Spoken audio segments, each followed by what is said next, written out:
Bienvenue dans ce tuto Blender concernant le VSE, autrement dit l'éditeur vidéo, qui va nous servir pour extraire une séquence d'images à partir d'une vidéo. Dans votre interface, si vous n'avez pas d'onglet dédié au VSE, cliquez sur le signe plus, Video Editing, et encore Video Editing.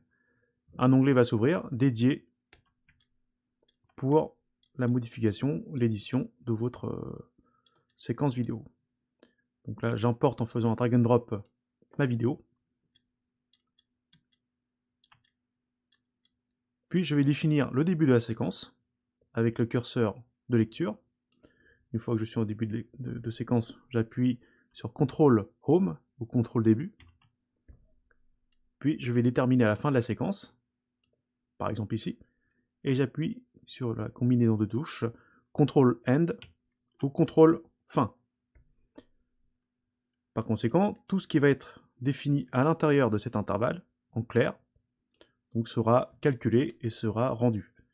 Tout ce qui est à l'extérieur sera évidemment exclu du processus.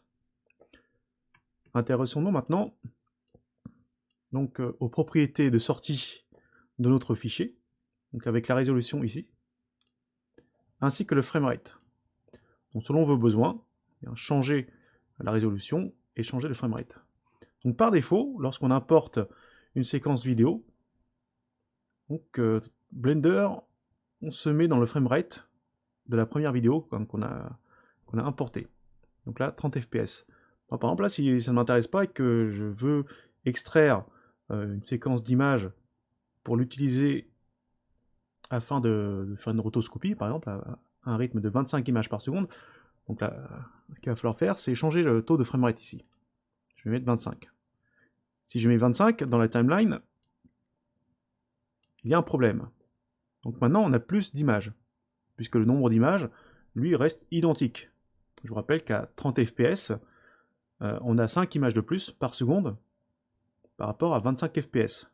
Et comme on a 5 images de plus par seconde, donc là, le bout qui déplace, tout simplement, eh bien ce sont les 5 images par seconde qu'il y a en plus et qui sont décalées dans le temps.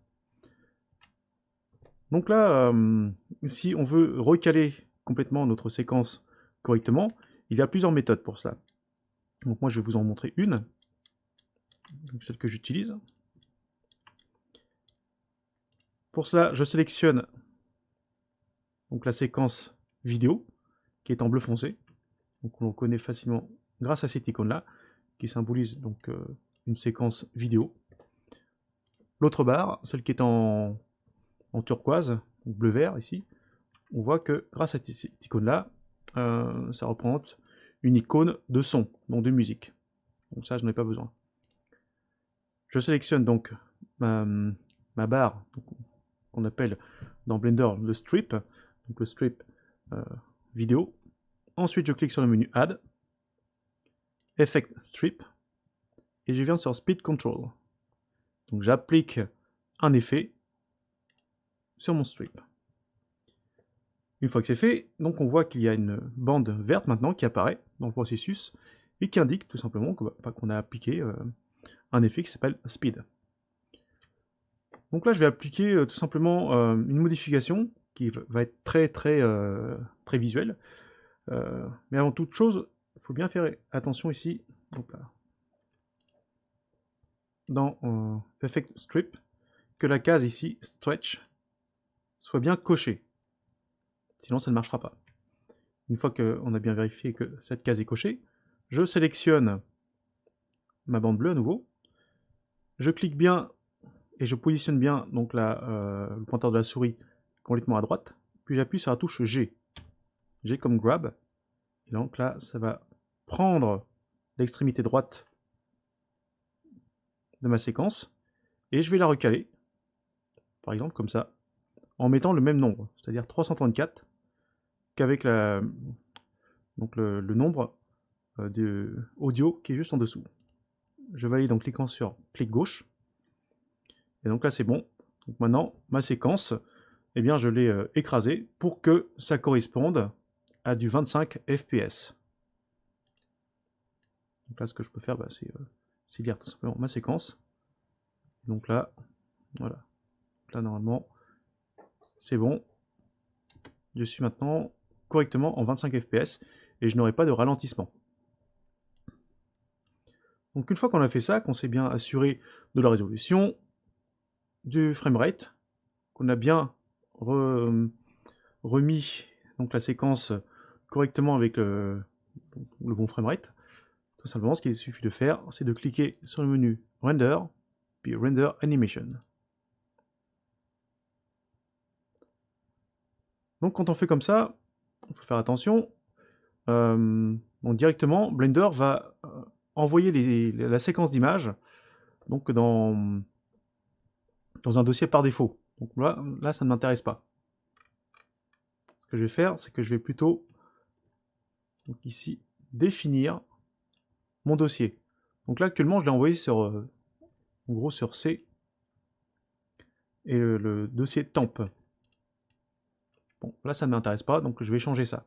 Je vais plutôt le mettre sur D, un dossier vidéo, et je vais créer donc, ce dossier par exemple extraction image. Voilà. Je sélectionne mon dossier, je clique sur Accept. Donc maintenant là, c'est bon, c'est pris en compte. Puis ici, on peut choisir le format de sortie. Donc par défaut, il propose du PNG, mais on peut le mettre en JPEG. Je laisse en couleur, et là je peux choisir la qualité. Donc par exemple là, ce que je peux faire, c'est descendre et le mettre en 75%, et je laisse tout le reste. Ensuite, je retourne sur le menu Render et Render Animation, ou alors, donc, combinaison de touches, CTRL F12. Puis là, on attend que les images soient extraites dans le dossier de destination. Puis on va pouvoir les retrouver afin de réaliser ce que l'on souhaite. Donc, par exemple là, si j'ouvre mon dossier, je m'aperçois que la séquence est extraite donc au fur et à mesure.